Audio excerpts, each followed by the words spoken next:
আমার ঘের সহ প্রায় 30টা ঘেরের উপরে ঘের আছে। এই ঘেরে স্বাভাবিক জোয়ারের চেয়ে পানি অস্বাভাবিক হওয়ার কারণে প্রায় কয়েক কোটি টাকার সম্পদ নষ্ট হয়ে যায়।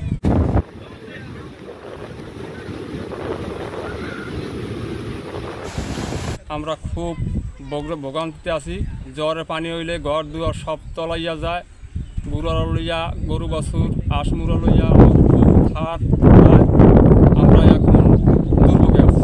20% জায়গায় আপনার মরিচ চারা ছিল, সব ডুবে গেছে। অনেক মরিচ ছিল গাছে, সেটা আর বাড়িতে আনতে পারি নাই। আর আমার 40% জায়গায় বাদাম ছিল, সে বাদামগুলো সব নষ্ট হয়ে গেছে। এবং এই বড় মৌসুমের আমার প্রায় 1.5 কাঠি ধানের বীজ ছিল, সেই বীজের উপরে এখন 1 হাত পানি।